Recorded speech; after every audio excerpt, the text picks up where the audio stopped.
দেখো মালিক কি বলছে, বলছে যে যে এটা একটা হচ্ছে সার্কেল নিয়েছে, যেটা কি না বলতে চাইছে যে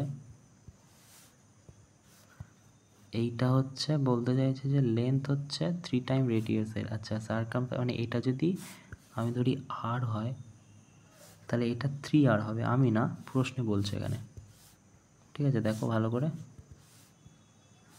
দেখো যে গিভেন ফিগার লেন্থ হচ্ছে এবি, আর্কের লেন্থ ইকুয়াল 3 টাইম রেডিয়াসের সমান।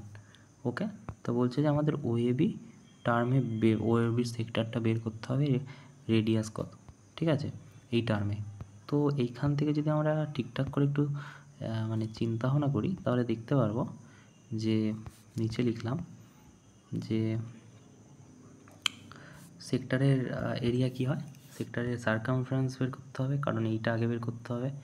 সার্কামফারেন্সের বলেছিলাম যে যা আছে, যেমন সার্কেলের সার্কামফারেন্স ওরকমই, শুধু θ/360 হয়ে যাবে। তো এখানে থিটার মান দেওয়া নেই, তাই থিটা বসিয়ে দিলাম।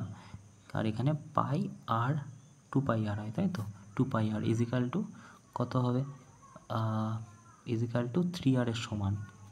দেখো দেওয়া আছে 3r এর সমান। তা এই আর থেকে এই আর যদি কাটে, এটা বড় হাতের আর হবে, এই আর দিয়ে এই আর যদি কাটে তাহলে থিটা পাই, আমরা পাইয়ের ভ্যালু বসালাম না কারণ পরে আবার করতে হবে, তাই তো এখানে যদি এটা হয় ইজিক্যাল টু কত হবে, 3/2 চলে আসবে। ঠিক আছে, এটা আমরা এখানে পাঠিয়ে দিয়েছি আর এইটা নিচে পাঠিয়ে দিয়েছি। ঠিক আছে, এটা পেয়ে গেলাম। এবারে দেখো, এবারে এটা যদি এটাই হয় তাহলে সেক্টর কোনটা, সেক্টর বলা হয় এটাকে, এই যে এটাকে সেক্টর বলা হয়। তাহলে এই সেক্টরের ভ্যালু কত হবে, সেক্টরের এরিয়া কত, দেখো প্রশ্নে বলাই আছে ফাইন্ড দ্য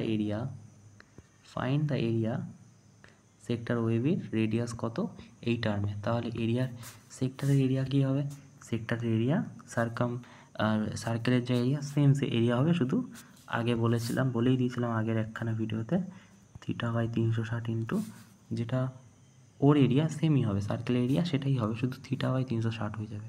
তাহলে সার্কেলের এরিয়া কী হয়, তুমি বলবে πr², রাইট। তাহলে এটা যদি আমরা এখানে পাঠিয়ে দিই তাহলে কী হয়ে যাবে, তাহলে θ/360 ইন্টু পাই ইন্টু r²। এবারে দেখো এইখানে θ/360 ভ্যালু দেওয়া আছে 3/2 বসিয়ে দিলাম ইন্টু r²।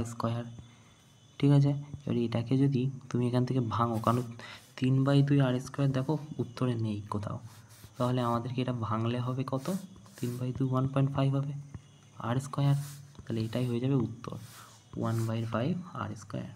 ওকে।